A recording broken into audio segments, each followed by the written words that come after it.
네. 우리 함께 이 시간 주일 예배에 나아갈 수 있기를 원합니다. 우리 함께 주님 앞에 찬양하면서 예배합시다.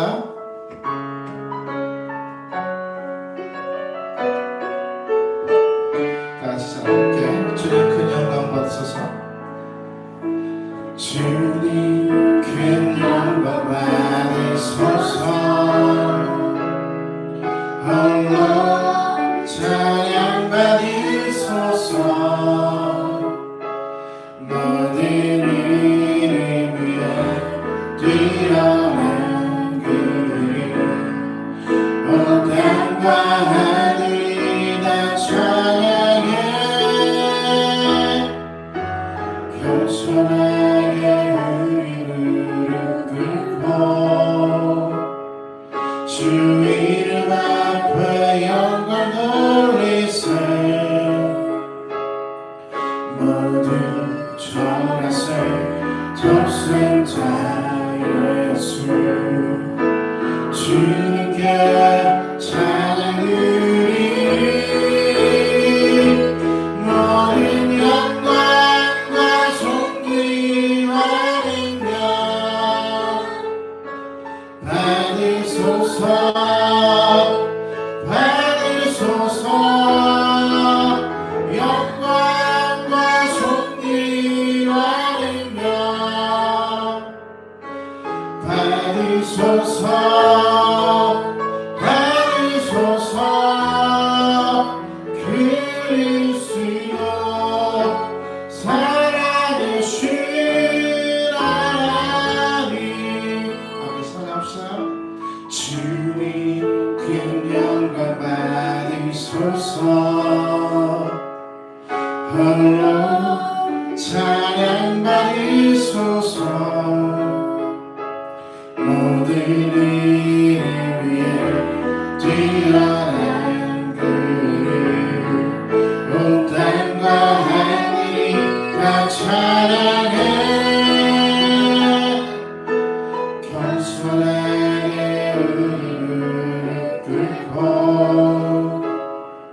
주 이름 앞에 영광 돌리세.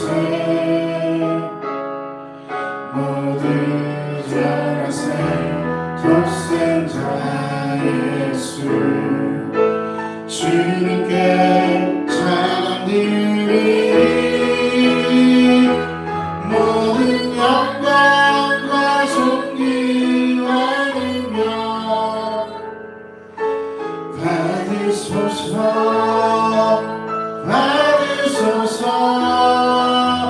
영광과 존귀와 능력 받으소서. 받으소서. 그리스도 살아계신 하나님. 우리 처음부터 다시 합시다. 주님 큰 영광 받으소서. 홀로 찬양 받으소서. 모든 이름 위에 뛰어난 그를 온 땅과 하늘이 다 찬양해. 겸손하게 우리 무릎 꿇고 주 이름 앞에 영광 돌리세. 모두 전하세 독생자 예수. 주님께 찬양 드리리. 모든 영광과 존귀와 능력 받으소서. 받으소서. 영광과 존귀와 능력 받으소서. 받으소서. 그리스도 살아계신 하나님.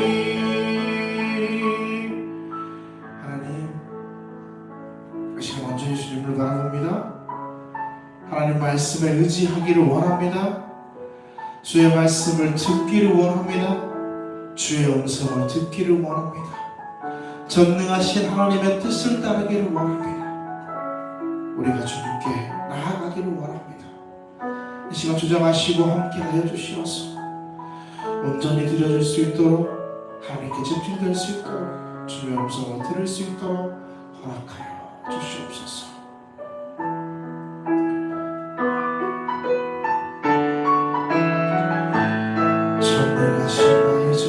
전능하신 나의 주 하나님을 눈치 못하실 일 전혀 없네. 우리의 모든 간구도, 우리의 모든 생각도, 우리의 모든 꿈과 모든 소망도 신실하신 나의 주 하나님을 우리의 모든 괴로움 바꿀 수 있네. 불가능한 일을 하시고 죽은 자를 일으키시니 그를 자야 아무도 없네. 주의 말씀 의지하여 깊은 곳에 길을 던져 오늘 그가 놀라운 일을 이루시니 꼭 보라. 주의 말씀 의지하여 믿음으로 길을 던져 믿는 자에게 능치 못하네. 전능하신 나의 주 하나님을 능치 못하실 일 전혀 없네. 우리의 모든 간구도, 우리의 모든 생각도, 우리의 모든 꿈과 모든 소망도 신실하신 나의 주 하나님을 우리의 모든 괴로움 바꿀 수 있네. 불가능한 일을 하시고 죽은 자를 일으키시니 그를 자 아무도 없네. 주의 말씀 의지하여 깊은 곳에 길을 던져 오늘 그가 놀라운 일을 이루시니 꼭 보라. 주의 말씀 의지하여 믿음으로 길을 던져 믿는 자에게 능치 못하는데 주의 말씀 의지하여 믿는 곳에 힘을 던져 오늘 그가 놀라운 일을 이루시니 꼭 보라.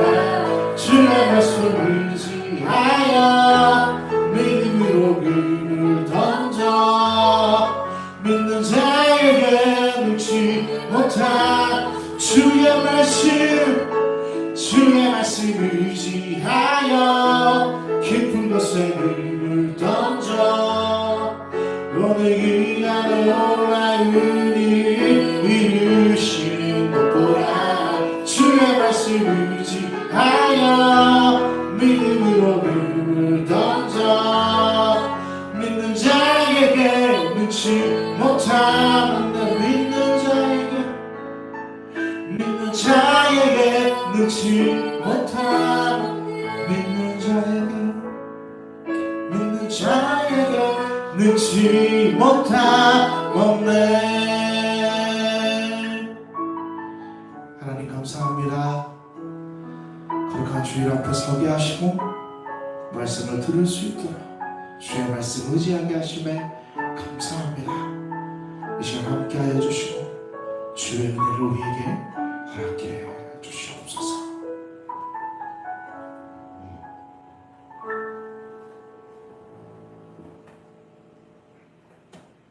공의로우시고 사랑이 넘치시는 하나님 아버지, 추석 명절 동안 우리의 가정과 마음을 평안히 지켜주시고 오늘 이렇게 주님 앞에 나와 예배드리게 하심을 감사드립니다.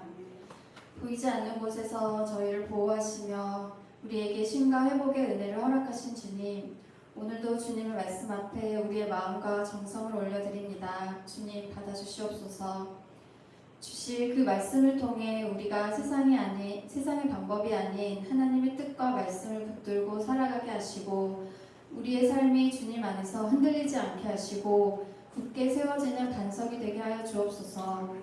주님 뜻 이룬 교회를 주의 손으로 붙드시고 이 교회가 오직 주님의 뜻을 이루는 교회로 성장하게 하옵소서. 서로 사랑하고 겸손히 섬기며 기도로 하나 되는 공동체가 되게 하옵소서. 주님, 단위에 세우신 목사님을 위해 기도드립니다. 주님께서 주신 사명을 지키기 위해 늘 굳건히 서게 하시고 말씀 전하실 때에도 성령의 지혜와 능력이 임하게 하여 주옵소서. 목사님의 가정도 언제나 평화와 기쁨을 더하시고 복에 복을 더하여 주시고 걸음마다 주의 은혜와 동행하게 하옵소서. 주님, 우리 교회에 기쁨으로 함께할 예배자들을 보내주시고 한 사람 한 사람마다 그리고 교회가 주님의 사랑을 전하는 통로가 되게 하옵소서. 오늘 드려지는 예배 가운데 성령님 함께하여 주시고 우리의 찬양과 기도 그리고 말씀 듣는 모든 시간을 드리오니 오직 주님 홀로 영광 받아주시옵소서.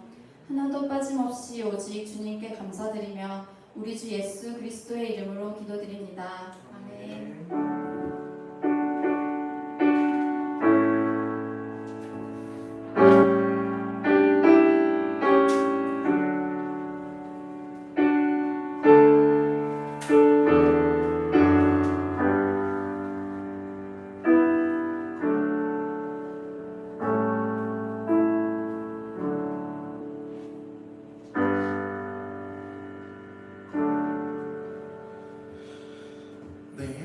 교회 오신 여러분들을 사랑하고 축복합니다. 10월 주제는 주님 하나님 말씀 위에 서는 날이라고 정해봤습니다.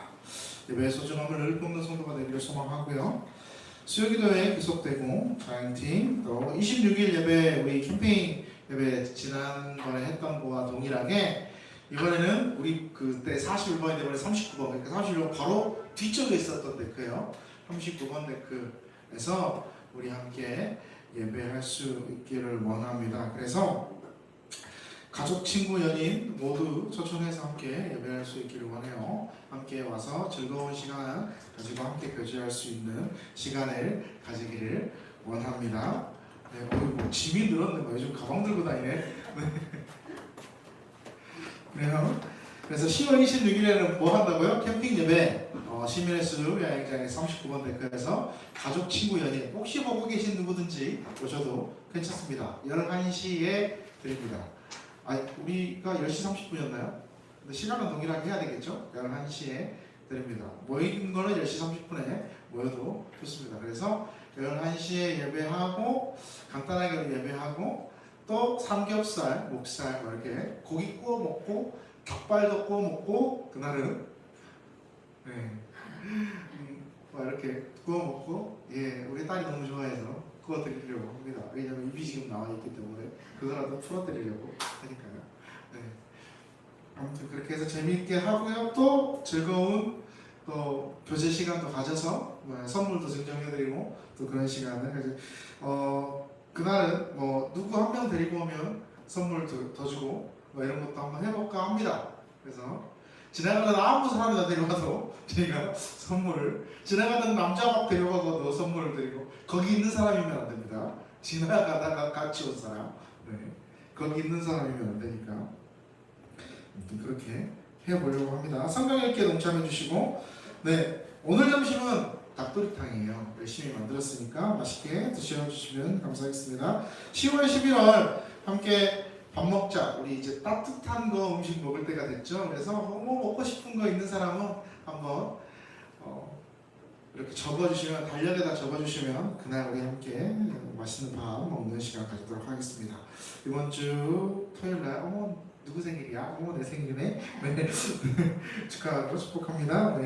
인스타, 유튜브 여러분 확인해 주시고 함께 늘 좋아요, 구독 또 한 번씩 눌러주시고 다시 듣기도 한 번씩 해주시면 참 좋을 것 같습니다. 하나님께서 우리에게 허락하신 말씀은 이사야 28장 14절에서 18절까지의 말씀입니다. 이사야 28장 14절에서 18절까지의 말씀입니다. 계시되어진 하나님의 말씀을 우리가 함께 봉독하도록 합니다. 이러므로 예루살렘에서 이 백성을 다스리는 너희 오만한 자여, 여호와의 말씀을 들을지어다.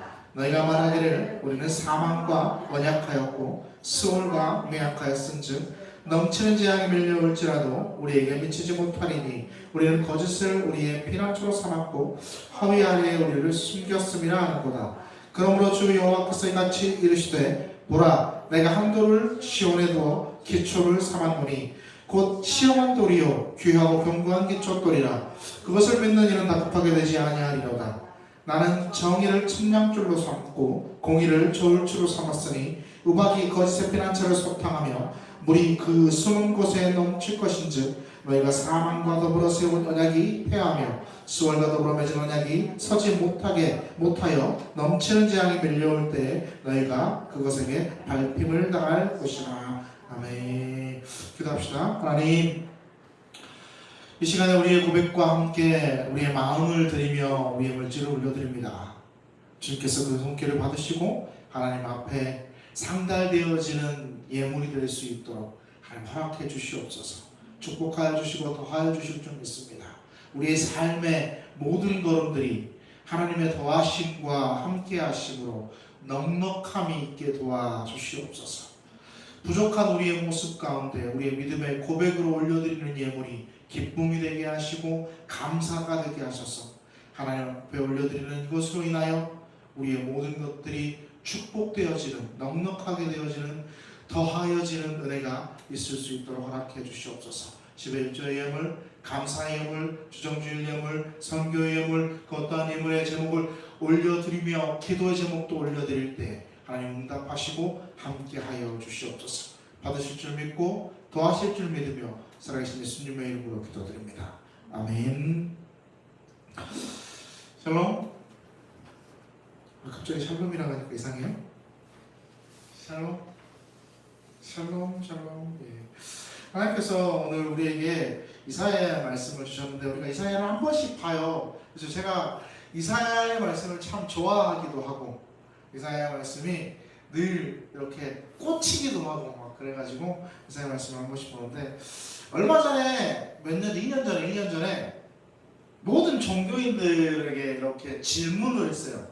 뭐라고 질문했냐면 왜 신앙생활 해요? 라는 질문을 했어요. 그런 설문조사를 했습니다. 대한민국 3대 종교가 뭐죠? 불교. 기독교가 먼저 나와야 되는 거 아니에요? 기독교. 불교. 그렇죠. 개신교, 가톨릭, 불교 이렇게 대한민국 3대 종교죠. 3대 종교가 이제 이 3대 종교가 대부분을 차지하고 있어요. 대부분 90% 이상을 차지하고 있기 때문에 물어봤어요. 여러분들은 왜 신앙생활을 해요? 라고 얘기했는데 여기 대답이 한 5가지로 정리되게 이렇게 나왔어요. 결과가 어때요? 뭐예요? 마음의 평안을 위해서 되게 압도적. 개신교는 주황색, 불교는 파란색, 로마 카톨릭 그러니까 천주교는 하늘색 이렇게 표시를 해놨는데 모든 신앙생활하는 분들 중에서 가장 답이 높은 게 마음의 평안이었어요. 마음의 평안. 자, 근데 여기 보면 2017년도의 조사에서는 개신교가 마음의 평안이 37%, 그 다음에 구원과 영생을 위해서가 43%. 약간 뒤집어졌죠. 조금 뒤집어져 있어요. 지금 현재 젊은 층들의 신앙생활의 모습이 많이 반영되어 있다고 볼 수 있어요. 자, 그 다음에 높은 게 뭐예요? 구원과 영생. 개신교가 압도적이죠. 지금 우리가 개신교 프로테스탄트 교회가 되게 압도적이에요. 개신교가. 그 다음에 가족의 권유는 뭐 비슷비슷합니다. 건강이나 재물 축복 그렇게 높진 않지만 불교가 월등하죠. 2배 정도 되니까 기독교와 카톨릭, 천주교는 6% 정도.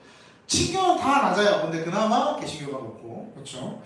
이걸 전부다라고 이야기할 수는 없어요. 2023년도 조사이기 때문에 이건 전부다라고 좀 얘기할 수는 없지만 요 안에서만 분석해 보면 현세보다 내세에 가장 초점을 맞추고 있는 종교는 개신교입니다.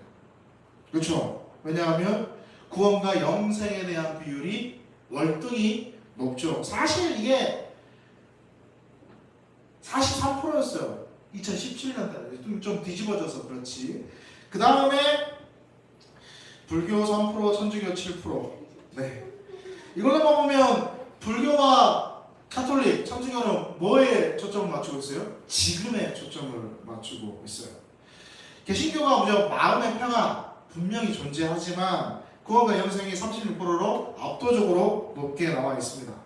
자, 이걸 보면 전부 다 모든 종교의 신앙생활하는 사람들이 다 40% 이상, 그죠? 69%, 73% 이렇게 40%에서 70% 육박하게 이렇게 나온 게 마음의 평안이다라고 이야기한 걸 보면 아, 요즘 사람들이 뭘 가장 필요로 하는구나? 마음의 평안을 가장 필요로 하는구나. 그렇기 때문에 그걸 위해서 신앙의 힘을 빌리는구나 라고 생각해 볼 수 있습니다. 그럴 수밖에 없죠. 왜 그럴 수밖에 없어요? 요즘 경제 되게 힘들고 정치 서로 양쪽 진영 물고 뜯고 막 씹고 막 이렇게 아주 막 장난 아니고 국제 정서 엄청 혼란스럽죠. 솔직히 말하면 뭐 여기에 코인이나 주식하는 사람 있습니까? 떡락하고 있죠. 안 그렇습니까? 예. 그리고 미국은 관세니 뭐니 해서 계속해서 압박하고 있지.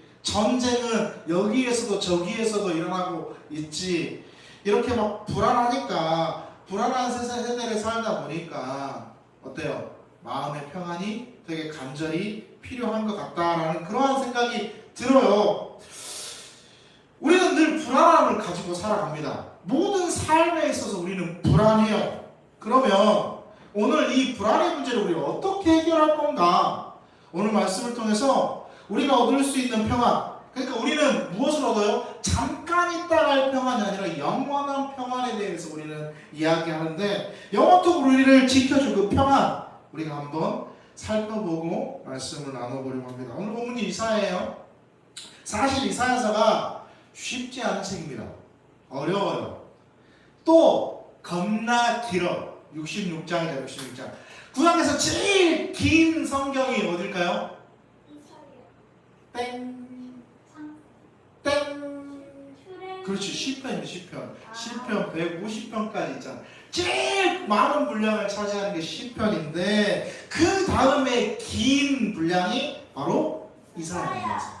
그렇죠. 근데 이 양으로 따지면 예레미야가 좀 더 많습니다. 양으로 따지면. 근데 장으로 따지니까 이사야가 좀 더 많아 보이는 거예요. 자, 구약을 이제 신약에서 구약을 되게 많이 인용하잖아요. 신약에서 가장 많이 인용한 구약은 어디일까요? 땡. 제일 많은 적수가 시편이죠. 시편. 그렇죠. 시편. 그 다음 그러면 많이 인용한 성경은 어디일까요? 신약에서 그 다음에 많이 인용한. 이사야. 그렇죠. 이사야입니다. 네. 왜요? 이사야가 신약에서도 되게 많이 인용되어 있어요. 여러분 성경 말씀을 보다 보면 각 주에 이사야 해가지고 몇 장 이렇게 나오는 것도 되게 많거든요. 여러분 보시면 잘 알 거예요. 자, 베드로전서, 로마서, 또 마태복음 여기서도 다 이사야를 인용해요. 우리가 다 볼 수는 없겠지만 자, 여러분 다 나중에 읽어보면 찾을 수 있으니까 하면 설교 길어지니까 적도록 하고 이사야의 주제를 두 가지로 정리할 수 있습니다. 주제를 딱 두 가지. 뭘로 정리할 수 있냐면 하나는 심판이에요. 그리고 하나는 회복이에요. 회복은 구원이라고 이야기할 수도 있습니다. 자, 심판과 구원으로 주제를 정리할 수 있습니다. 이사야가 어떻게 쓰여졌냐면 눈앞에 심판이 있다는 것을 인지하고 바라보고 예언한 성경이 바로 이사야예요. 자, 그러면 우리가 이사야가 어떤 배경에서 쓰였는지를 좀 알아볼 필요가 있잖아요. 자, 이사야서 1장 1절 말씀 잠깐 보면 이렇게 있습니다. 시작. 유다와 요시야와 요담과 아하스와 히스기야 시대에 아모스의 아들 이사야가 아멘. 계시는 여러분 무슨 뜻인지 다 알죠? 계시가 뭐예요? 하나님께서 주신 말씀. 이게 계시잖아. 이스라엘은 언제 활동한 사람이냐? 우시야와 요담과 아하스와 이스기야 시대에 활동했던 사람이고, 그 다음 왕이었던 므낫세 시대에 어떻게 됐을까요? 목이 잘려 죽었습니다. 참수당해서 죽었던 사람이 바로 이스라엘. 우리는 그렇게 알고 있죠, 여러분. 이스라엘에서 그렇게 다 알고 있잖아요. 그리고 이스라엘에서 여러 번 설명했고, 이스라엘 시대에 활동했던 선지자들도 여러 번 얘기했고, 봐봐요. 우시야, 요담, 아하스, 히스기야 한 5번 정도 제가 이 왕들에 대한 이야기들을 했던 것 같은데, 한 번 더 이야기해 보면, 우시야 왕은 처음에는 되게 좋은 왕으로 출발하죠. 좋은 왕으로 출발해요. 근데 왕 말년에, 이제 죽기 얼마 전에, 이게 사실 더 살 수 있었는데 빨리 죽었어요. 왜 빨리 죽었냐면 교만해져서 빨리 죽었습니다. 교만해져서 뭐가 걸렸어요? 나병이 걸렸어요. 그렇죠? 나병. 소위 말하는, 성경에서 말하는 문둥병이 걸렸어요. 그래서 죽어요. 자, 왜 나병이 걸렸을까요? 교만해졌다는 게 뭐냐면, 하나님 앞에 성전에서 향단에 불을 피우려면 제사장이 그 역할을 해야 되는데, 이 우시야가 내가 할 거야 그런 거예요.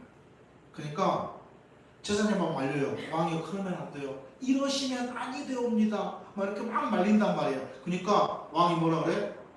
내가 하고 싶은데 날 말려? 제 목 잘라버려. 죽여버려. 그러니까 하나님이 뭐 해요? 이게 안 되겠네. 그리고 나병이 생기게 해버리십니다. 자, 향단에 불을 피울 수 있는 건 누구만 할 수 있나요? 제사장이죠. 제사장만 할 수 있습니다. 누가 세운 법인가요? 하나님께서 세우신 법이에요. 즉, 하나님의 법을 싹 무시하고 내가 분양하겠다. 그건 제사장을 무시하는 게 아니라 누굴 무시하는 거야? 하나님을 무시하는 거예요. 그래서 하나님이 나병을 생기게 했어요. 그래서 나병이 걸려가지고 별궁에 이렇게 있다가 외롭게 죽어요. 그게 우시야 왕입니다. 그 다음 왕은 요담이에요. 요담. 이야기했죠. 요담은 그저그저한 왕이었다. 좋지도 않고 나쁘지도 않고 잘하지도 못하고 못하지도 못했던 그저 그러한 애매한 삶을 살았던 왕. 끝. 그 다음이 아하스입니다. 아하스는 역사상에 손에 꼽힐 만큼, 아니 한 손가락 안에 꼭 제일 나쁜 놈이었죠. 제일 악한 왕이었어요.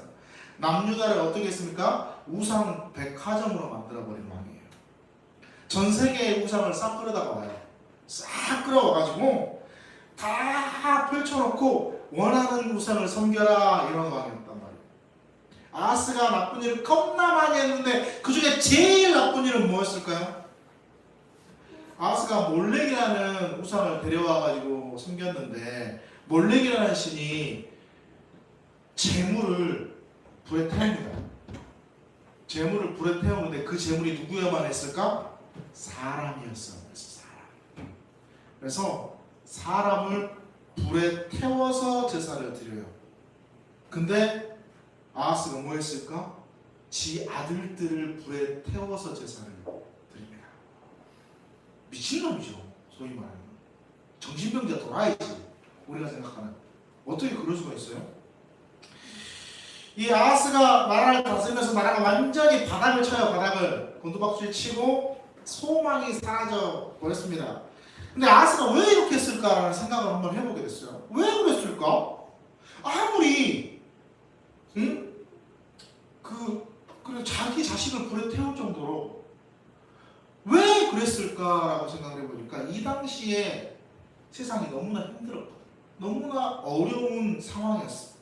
그때 당시 상황이 어땠냐면, 아수르, 즉 아시리아, 우리가 역사에서 보면 아시리아가 이 엄청난 군사력을 바탕으로 대제국을 건설할 때였습니다. 이제 팔레스타인 지역까지 쳐들어오는 거예요. 아시리아가. 얼마나 잔인한 민족이었냐면, 아시리아를 모든 나라들이 벌벌 떨었던 이유가 이렇기 때문에 그랬어요. 보통 우리가 아무리 적군이어도 서로 전쟁을 하고 막 그러면 전쟁이 끝나잖아요. 그러면 이 서로의 예의상, 도덕상 이 시체를 묻어주고 막 그랬거든요. 땅에 그냥 대충 흙으로라도 덮어주고. 근데 아시리아는 어땠냐면, 시체를 쇠꼬챙이에 꽂아가지고 들고 다녔습니다. 자기가 죽인 시체를 죽인 사람을 쇠꼬챙이에 꽂아가지고 들고 다녀. 이 사람 통째로 들고 다니기 힘드니까 뭐만 들고 다녔을까? 머리만. 뱅강 잘라가지고 머리만 들고 막 이렇게 머리로 산을 이루고. 그리고 더 잔인했던 건 뭐냐면 포로로 사람을 잡잖아. 살아있는 사람 산채로 껍질을 벗겨버려요. 아수르가 그런 민족이었어. 그래서 그 소문이 나라들에게 퍼졌고 나라들이 벌벌 떨어요. 왜냐하면 워낙 군사력도 강했고 워낙 잔인했으니까. 너무너무 잔인했으니까. 그래서 주변 나라들이 알아서 기는 거야. 알아서 기고 두려움을 막 이렇게 두려움에 떨고. 그러니까 북이스라엘 코앞까지 딱 왔어. 아수르가. 그러니 어때요? 무섭잖아. 너무 아하스가 너무 무서운 거야. 너무 두려운 거야. 자, 앞에 이 두려운 적이 있으면, 힘이 강한 적이 있으면 뒤에 있는 나라들은 어떻게 합니까? 보통 연합하죠. 연합. 이겨보려고, 버텨보려고 연합합니다. 왜냐면 들어와 버리면 이미 우리는 다 끝나니까 연합을 합니다. 아람과 연합을 해요. 아람과 연합을 해서 전쟁에 대비를 합니다. 이스라엘이. 자, 근데 남유다에게도 야, 너희도 우리랑 같이 연합하지 않을래? 그랬더니 북이스라엘에서 그렇게 제안하니까 아하스가 싫어? 그래버렸어. 싫어? 안 할 거야? 아하스가 그래버렸단 말이에요. 그러니까 북이스라엘과 아람이 남유다를 쳐들어옵니다. 공격을 해요. 막 그렇게 막 그런 상황이니까 얼마나 서로 막 왔다 갔다 하고 위태위태하고 정신없고 어떻게 하면 나라를 지킬까 막 이런 고민 가운데 있는 엄청나게 머리 아프고 머리가 깨질 것 같고 힘든 그러한 상황이었을 거 아니에요. 이 불안을 없애기 위해 아하스가 했던 게 뭘까? 우상숭배였어요. 우상숭배. 그래서 아하스가 우상들을 막 섬겨요. 갖고 와서 다른 나라 모든 우상들을 다 갖고 와서 섬기기 시작하고, 이제 아하스가 뭘 했냐면 남유다의 아하스가 아수르에게 무릎을 꿇어요. 살려주세요. 우리가 다 잘할 테니까 우리 해치지만 말고 좀 우리가 속국이 될 테니까, 소위 말하는 우리가 종이 될 테니까 우리 어떻게 안 했으면 안 될까라고 이야기하죠. 그렇게 하면 아하스는 평화로울 줄 알았어. 그렇기 때문에 그렇게 했단 말이에요. 근데 아수르가 그렇게 호락호락하지 않아. 그래? 그럴 거야? 그러면 우리가 요구하는 조건을 다 들어줘야 돼 라고 얘기하면서 엄청난 뭘 바치겠을까? 이 조공을 바치게 해요. 우리나라로 말하면 이천에 있는 쌀을 갖고 와라, 왕도에 있는 전복을 갖고 와라, 제주도에 있는 귤을 갖고 와라 그랬는데, 생각한 것만큼이 아니라 어마어마하게 감당하기 힘들 정도로. 그러니까 아하스가 미치는 거야. 감당이 안 되니까. 너무너무나 힘든 거야. 그렇게 고통스러운 시간을 막 말라 죽으면서 보내는 거예요. 이 이후에 누가 왕이 되죠? 히스기야가 왕이 됩니다. 히스기야는 어떻게 했냐면 아수르와 손을 끊어요. 나 너희들 싫어. 너희들이 못 바쳐. 이렇게 딱 끊어요. 그리고 아수르를 못 이기잖아. 그러니까 어디와 손을 잡아요? 애국과 손을 잡아요. 애국과 딱 손을 잡습니다. 이런 상황에서 이사야가 등장하고, 이런 상황에서 이사야가 등장하면서 엄청난 비판을 해요. 어떤 비판을 하냐? 왕과 이 정치 지도자들에게 엄청난 비판을 하는데, 그게 바로 오늘 본문의 28장 14절입니다. 함께 시작. 이러므로 예루살렘에서 이 백성을 다스리는 너희 오만한 자여, 여호와의 말씀을 들을지어다. 권력자들아, 너희가 오만하다, 교만하다, 너희는 하나님의 말씀을 좀 들어야 되지 않겠니? 라는 말을. 왜 오만하다고 했을까? 왜 교만하다고 했을까? 그들이 듣지 않았기 때문이었어요. 듣지 않아. 좀 들어라 라는 거예요. 들어라. 하나님의 말씀을 듣지 않기 때문에 네가 교만한 거다. 그런 거예요. 사람이 교만하잖아요? 그러면 어떻게 될까요? 다른 사람의 말을 듣지 않습니다. 귀를 닫아요. 그게 교만한 사람의 특징이죠. 하나님의 말씀을 듣지 않는 거야. 그러니까 아하스 왕도 그렇고 그 신하들도 그렇고 귀를 닫아버려. 그리고 하나님 앞에 묻지 않아. 하나님 앞에 물어보지도 않고 듣지도 않고. 다윗이 전쟁 앞에 설 때, 다윗이 모든 사람 앞에 설 때 하나님 앞에 어떻게 했습니까? 물었습니다. 갈까요? 말까요? 올라갈까요? 내려갈까요? 요리 갈까요? 저리 갈까요? 다윗은 매번 하나님 앞에 물었어요. 근데 아하스가 하나님 앞에 묻지 않아요. 하나님 앞에 물었던 다윗은 어떻게 했습니까? 하나님이 올라가라 응답해 주셨고, 하나님이 이쪽으로 가라라고 응답해 주셨단 말이에요. 근데 아하스는 하나님 앞에 한 번도 묻지 않습니다. 왜요? 오만하고 교만하기 때문에. 그 결과가 어떻게 됐을까요? 28장 15절입니다. 시작. 우리가 말하기를 우리는 사망과 언약하였고 수울과 맹약하였은즉 너희는 재앙이 밀려올지라도 우리에게 미치지 못하리니 우리는 거짓을 우리의 피난처로 삼았고 허위 아래에 우리를 숨겼습니다. 뭔 말일까? 사망과 언약하였고, 아까 누구랑 언약했냐라고 생각해보면 누구랑 언약했을까? 동맹을 누구랑 맺었을까? 맨 처음에 아수르, 그죠? 그 다음에 수월과 맹약했다라고 얘기가 아수르를 버리고 누구랑 손잡았다고 했어요? 애국과. 즉 사망은 아수르가 사망인 걸 지들이 알아. 수월이 뭐예요? 지옥이에요. 지옥. 수월이 애굽이 지옥인지 지들이 안다고. 근데 손을 잡아.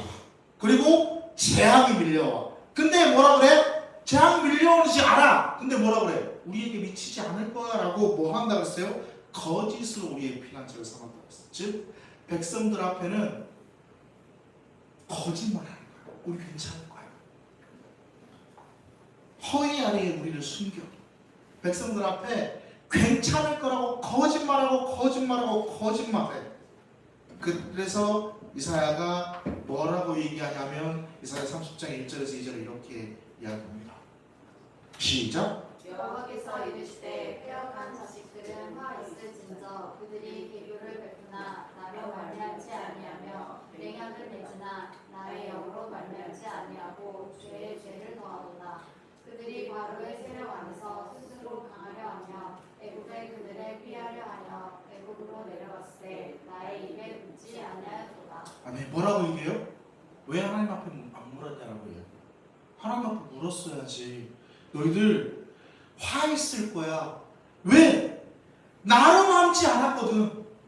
왜? 나의 영으로 말미암지 않았거든. 누구요? 하나님으로 말미암지 않고 하나님의 영으로 말미암지 않아서 너희들이 뭐예요? 죄를 더하고 있어. 그리고 나의 입에 묻지 아니해서 하나님 앞에 한 번도 안 물었으니까 어떻게 돼요? 너희들 수울과 매약한 거 이런 거 싹 다 부서질 거야 라는 것을 얘기하는 거죠. 결과가 3절이에요. 이렇게 말씀해요. 시작. 그러므로 바로의 세력이 너희의 수치가 되며 애굽의 그들의 피함이 너희의 수욕이 될 것이다. 나한테 한 번도 묻지 않았기 때문에, 나한테 한 번도 기도하지 않았기 때문에 바로의 세력이, 즉 애굽이 너희의 수치가 되고 너희의 수욕이 될 거야. 너희 계속해서 거기에서 더 힘들어질 거고 계속해서 거기에서 더 많은 욕됨을 볼 거야 라고 말씀하고 있는 거예요.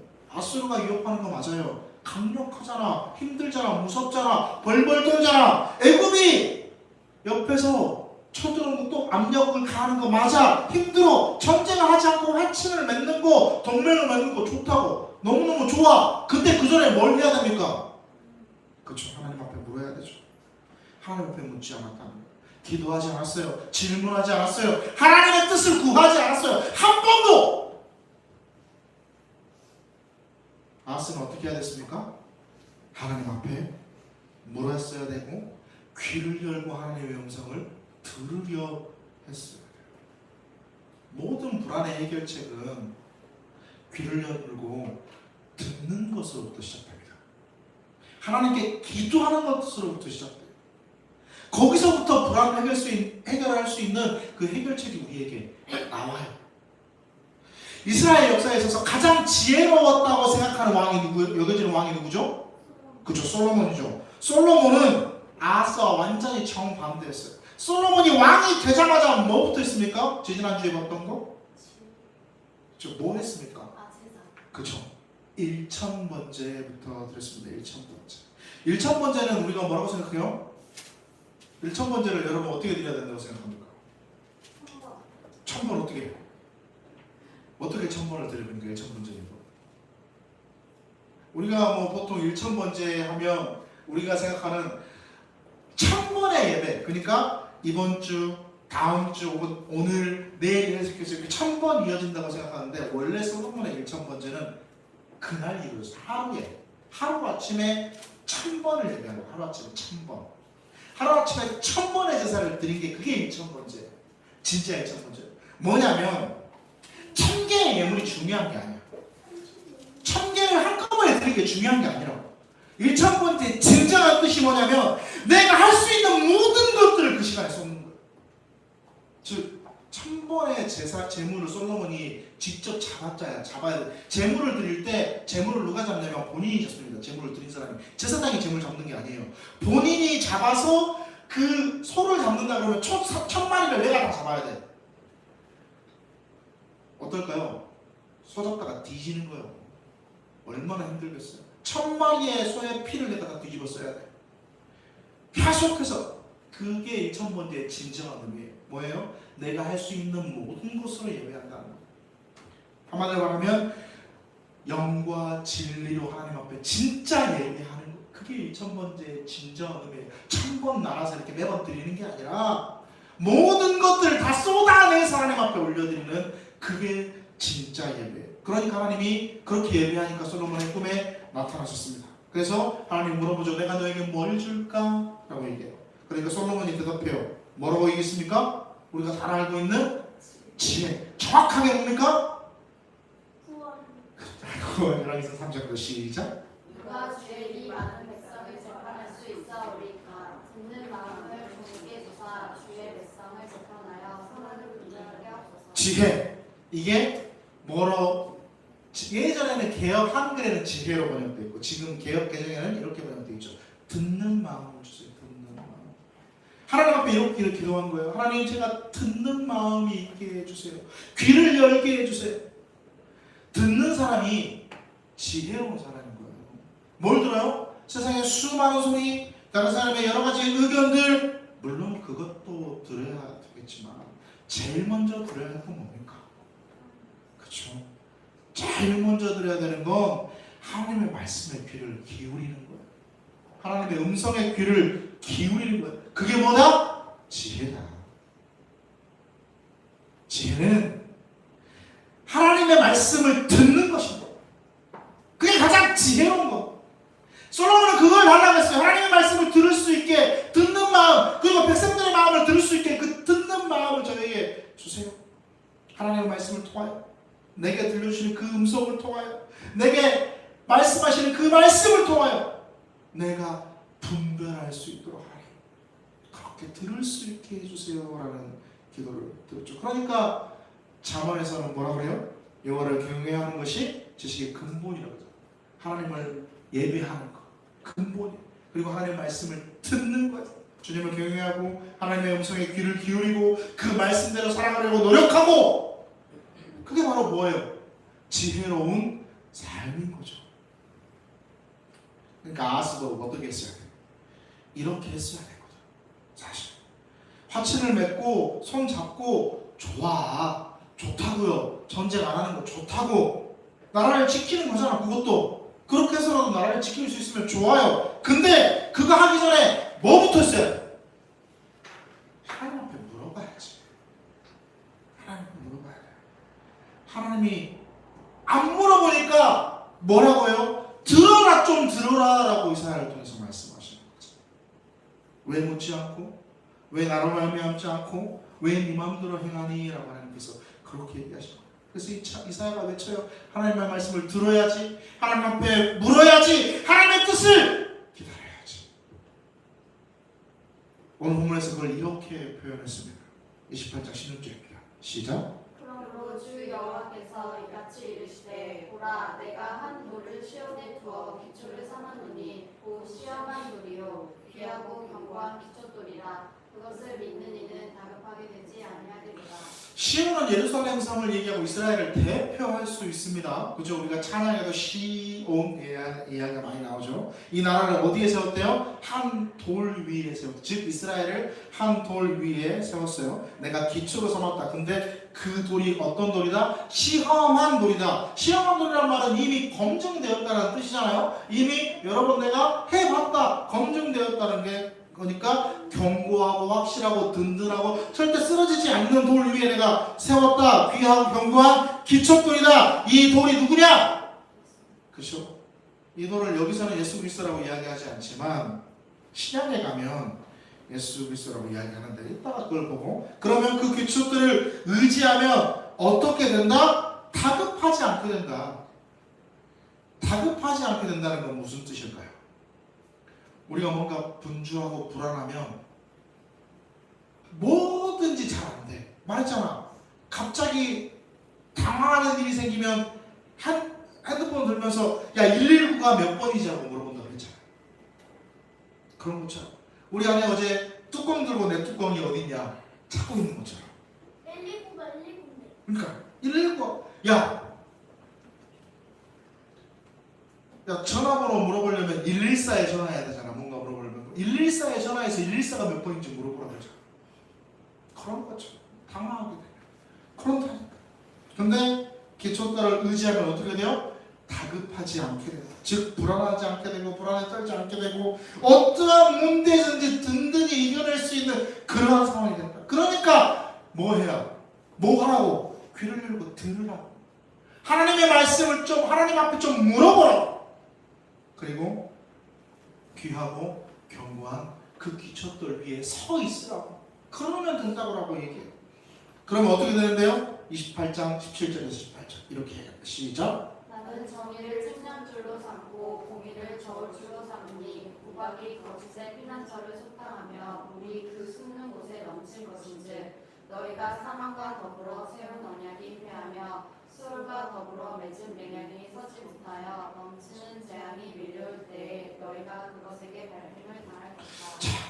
정의를 측량줄로 공의를 저울줄로 바른 길 가고 옳은 일 하고 이런 뜻이에요. 하나님 말씀에 선다는 것은 바른 길로 가는 것, 정의로운 그것을 지키는 그러한 길로 가는 것, 그 위에 서 있는 것. 그러면 그렇게 정의와 공의를 세우면 어떻게 돼? 우박이 거짓의 피난처를 소탕한대요. 이게 뭘까요? 그리고 물이 그 숨는 곳에 넘친대요. 이게 뭘까요?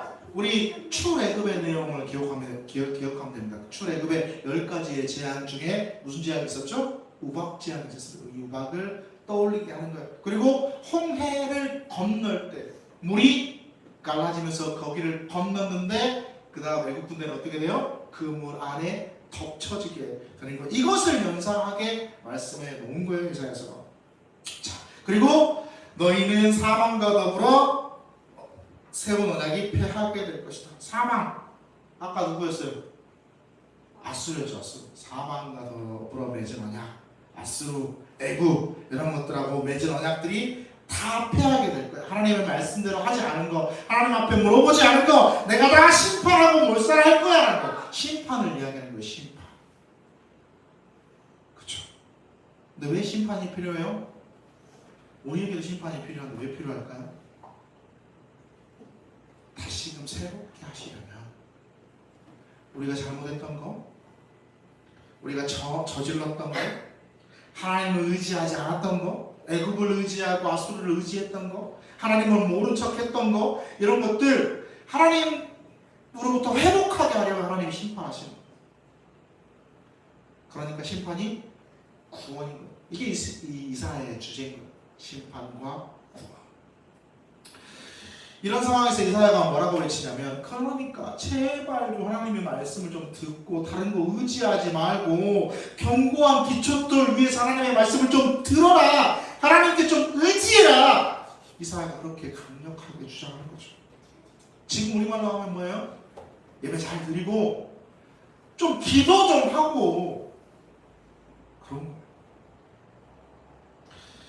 신약의 두 번째로 많이 인용된 말씀이 이사야가 그랬죠. 아까 마태복음, 로마서, 그 다음에 또 어디지, 베드로전서 많이 다 나왔는데 길어지니까 로마서만 한번 봅시다. 시작.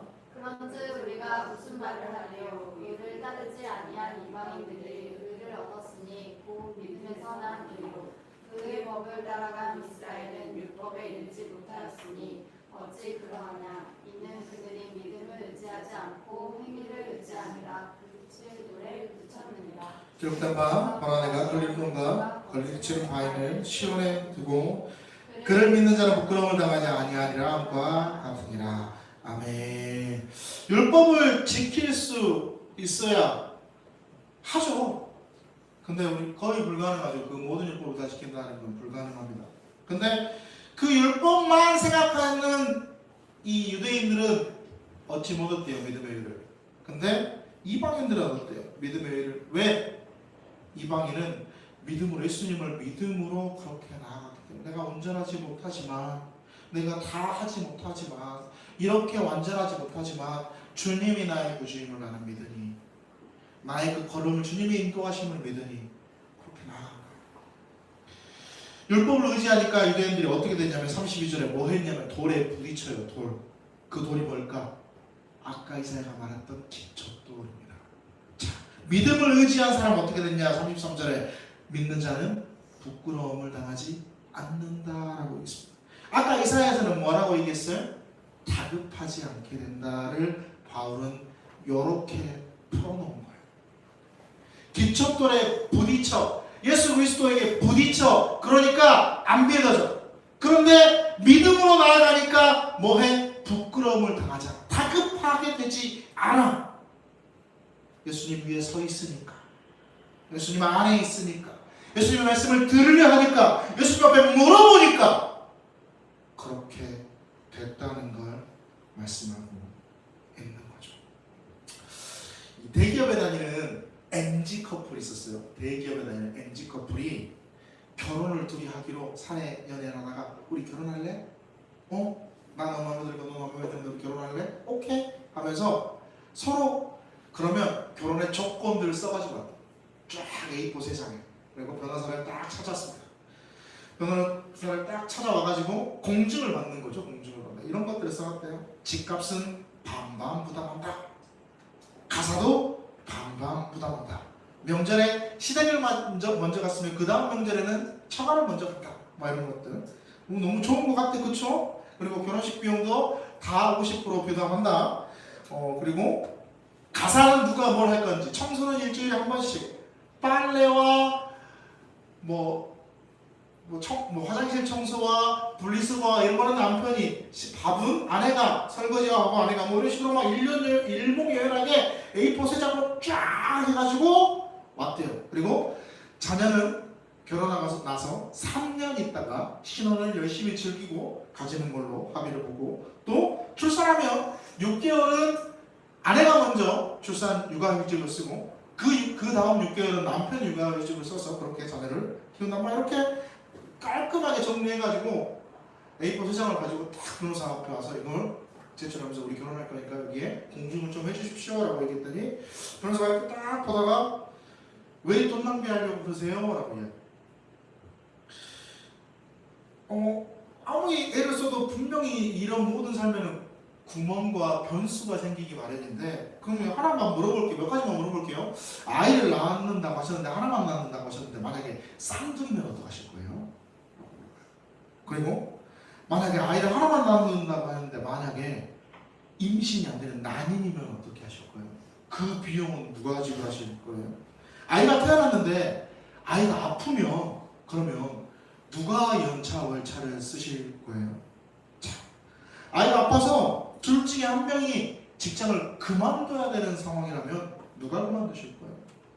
부모 중에 한 분이 편찮으셔서 만약에 간병을 해야 되면 누가 그만두실 거예요? 암에 걸리면 어떻게 하실래요? 그리고 이런 것도 있었대요. 특약사항에 외모 및 몸매 관리 유지 이렇게 써져 있었는데, 그러면 만약에 남편이나 아내가 갑상선 항진증 같은 병이 걸려서 살이 찔 수밖에 없는 상황이거든요. 그런 병이 생기면 약을 먹어야 되니까 살이 찔 수밖에 없는 그런 상황이 걸리면 어떻게 할 거예요? 만약에 남편이 탈모가 와가지고 M자가 생겨지면 어떻게 할 거예요? 막 이런 것들을 막 물어보니까 두 커플이 당황하대요. 그래서 저희가 다시 그러면 좀 고민해보고 다시 작성해서 오겠습니다 하고 갔대요. 그렇게 하고 다시 왔을까 안 왔을까요? 안 왔죠. 못 왔죠. 서하람 변호사 이야기입니다. 서하람 변호사. 이 변호사가 서하람 변호사인데 이런 말을 합니다. 서하람 변호사가 현대사회의 결혼은 조건을 따져야 하는 비즈니스 같다라는 말을 하고, 하지만 조건을 그렇게 따질 거라면 차라리 결혼을 하지 말고 상품성 좋은 저축에 들어라 라는 말을 해요. 그렇죠? 결혼은 그렇게 하는 게 아니라는 거죠. 근데 요즘 세대가 그래요. 요즘 세대가 이런 거예요. 왜 이럴까요? 왜 이렇게 일목요연하게 A4 3장으로 막 적어가지고 결혼을 하려고 왔을까요? 불안하기 때문에 그래요. 불안하기 때문에. 결혼했을 때 행복할까? 과연 혼자 사는 게 더 낫지 않을까? 결혼하게 되면 어떻게 할까? 이렇게 할까? 저렇게 할까? 이렇게 되면 어떻게 하지? 이런 고민과 불안이 있기 때문에 사랑해요. 결혼하고 싶어요. 근데 결혼한 다음에 불행이 닥쳐오면 어떡하지?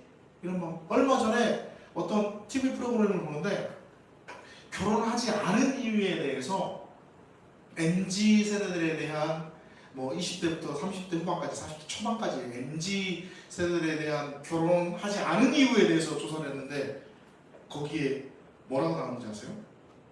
결혼하고 나서 더 좋은 사람을 만날까 봐. 그게 있는 거예요. 런닝맨에서도 그쵸, 런닝맨에서 나왔어요. 네, 그게 나왔어요. 나왔는데 결혼하고 싶어. 근데 불안한 거지. 그런 일들이 닥칠까봐. 모든 게 불안하고 불확실하니까 어떻게 해요? 그래서 어떻게? 그게 A4 세상인 거야.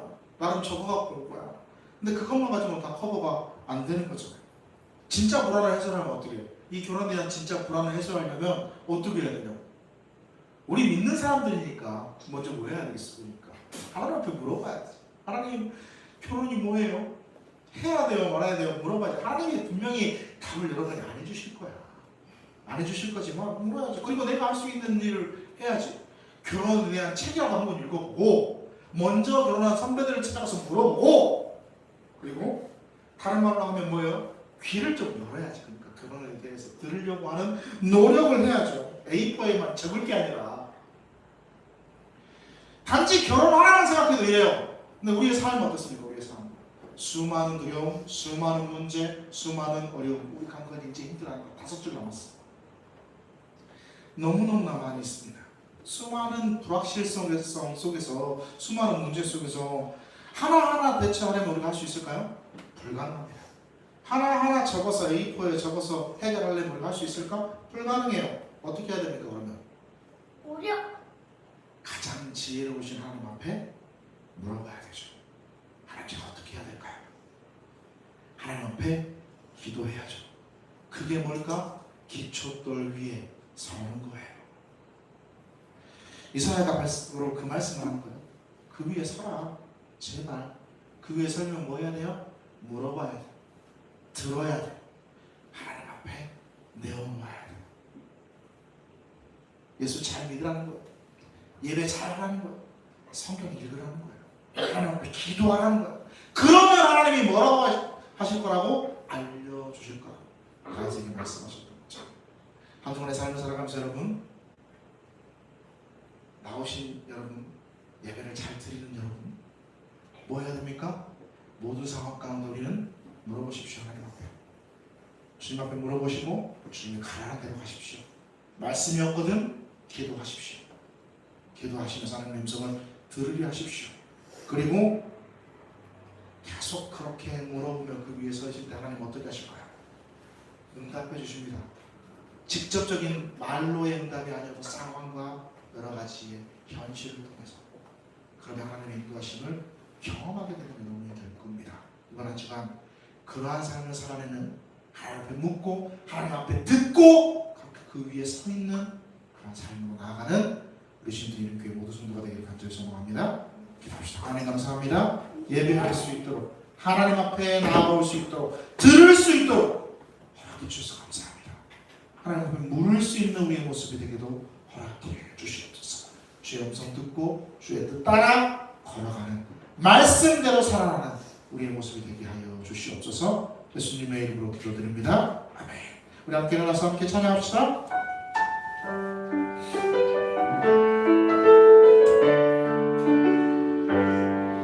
주님 말씀하시며 내가 나아가리라. 주님 뜻이 아니면 내가 멈춰서리라.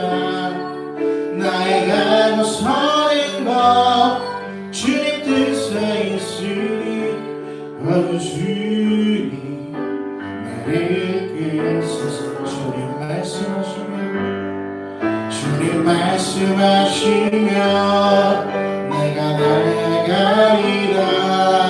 주님 뜻이 아니면 내가 멈춰서리라. 나의 가고 서는 것 주님 뜻에 있으니 오 주님 나를 이끌소서. 뜻하신 그곳에 나 있기 원합니다.